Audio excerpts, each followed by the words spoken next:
Hi, everyone.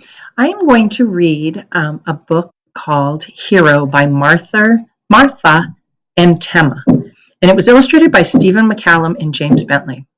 So instead of you sitting for your 40 minutes and reading individually, I would like to provide some of you with the opportunity to just listen to me read this book, Hero. It is a historical fiction book, and I'm going to read to you what it's about.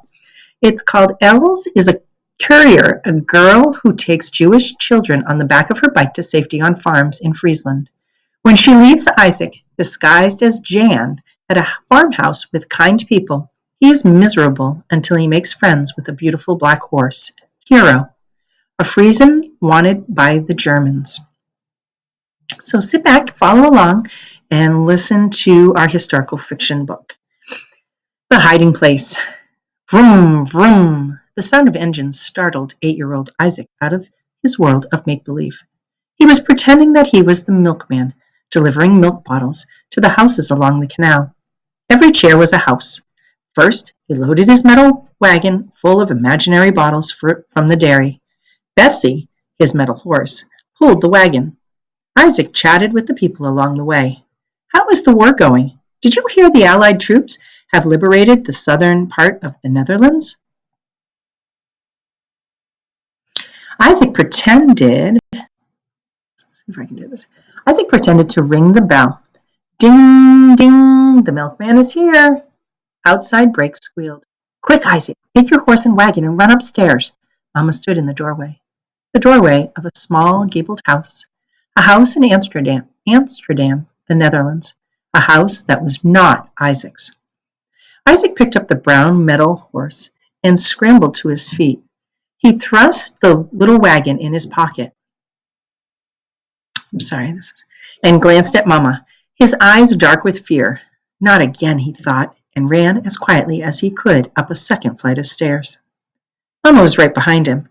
They slipped into the room in the attic, and Mama closed the door without a sound.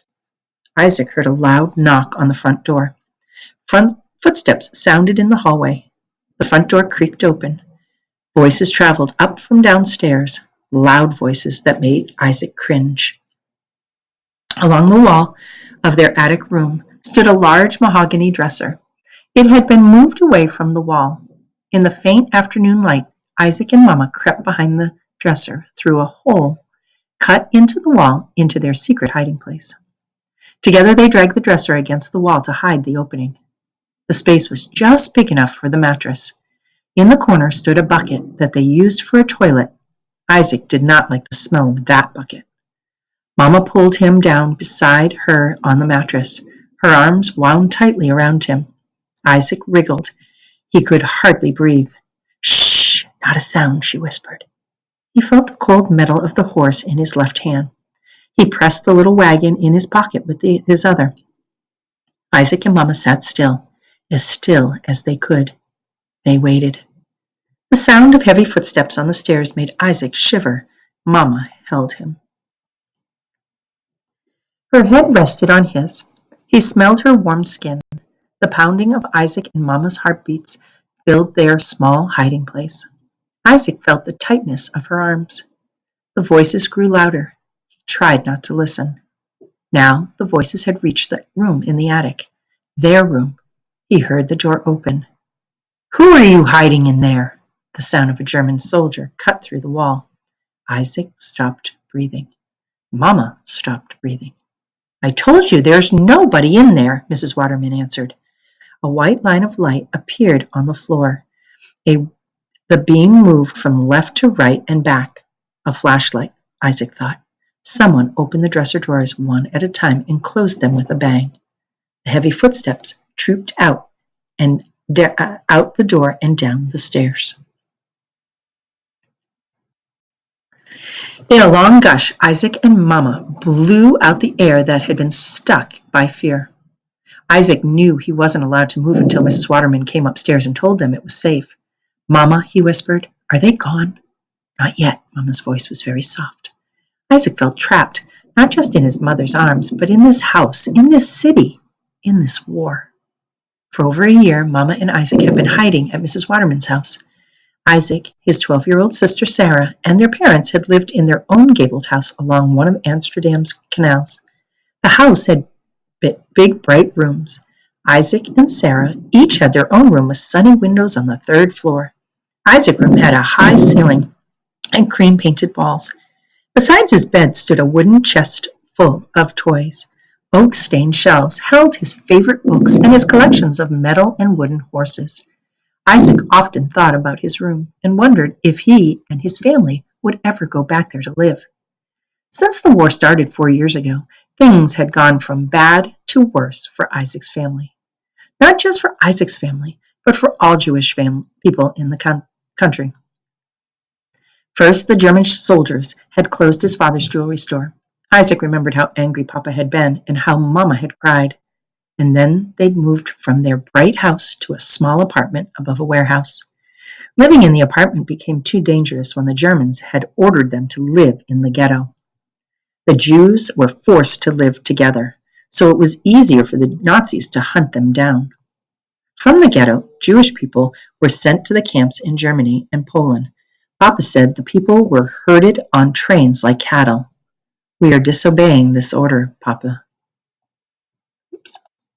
had ripped up the paper and thrown the pieces in the stove. "We are not going to live in the ghetto. We are not going to be sent on trains to the camps. We will go into hiding until the war is over. I have contacts." Isaac trembled. Friends from school had left on those trains to camps in Germany. He was glad his father had suggested they go into hiding. "Mama," Isaac whispered now, "tell me again about the yellow star." "Oh, Isaac." Mama dropped a kiss on his head. "A man named Hitler, a leader of Germany, wants to rule the whole world." Isaac nodded. He knew, but didn't understand how Hitler could fight all the countries in the world. He had seen the soldiers, though. He watched them march in the streets. Every day he saw military trucks loaded with soldiers, and here, Papa had told him, in the city of Amsterdam, there were thousands and thousands of soldiers. "Hitler doesn't like Jews. He wants to lock them up," Mama paused, "or send them away." "Why Jews?" "Because Hitler blames the Jews for all the bad things that have happened in Germany." Mama sighed. Her eyes filled with tears. Isaac found it hard to believe that the Jews could cause so much trouble, that Hitler wanted to get rid of the Jewish population in all of Europe. He also wants to make sure everybody will recognize the Jews. That's why we all have to wear the Star of David on our coats. Isaac nodded. Papa had told him he should be proud to be Jewish, but he was scared to be recognized. "Can we leave now?" Isaac whispered. "Not yet. We have to wait until Mrs. Waterman comes upstairs. She'll tell us when it's safe." Isaac wriggled in his mother's arms. He closed his eyes and tried to think of Papa and Sarah. He remembered his father's strong arms.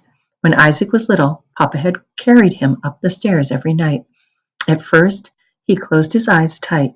He could see his father's face, those dark eyes that sparkled when he laughed, the bushy eyebrows that frowned and made a straight line when he was cross. Lately, Isaac found it harder to remember what Papa looked like. He hadn't seen his father for over a year, not since the night they had to flee the apartment. That night, the soldiers had come to their street in their big military trucks.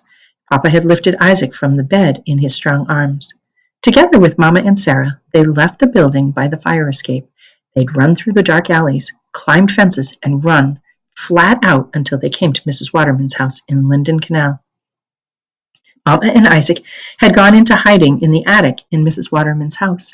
The hiding place was too small for 4 people. Mrs. Waterman gave Papa and Sarah the address of another safe home in the city. Isaac wished he knew where they were. He wanted to visit them, but Mama said it was too dangerous. Isaac listened. Footsteps sounded on the stairs. With a deep breath of relief, he recognized Mrs. Waterman's tread. The door in the attic opened. Isaac moved away from his mother's arms. On his knees, he waited for the dresser to slide back so he and Mama could crawl out of their hiding place. "It's safe now," Mrs. Waterman breathed with heavy gulps. She leaned by the dresser. Her bottom lip trembled. Her white curly hair lay damp against her forehead. "It's too dangerous," she said. "You can't stay here any longer."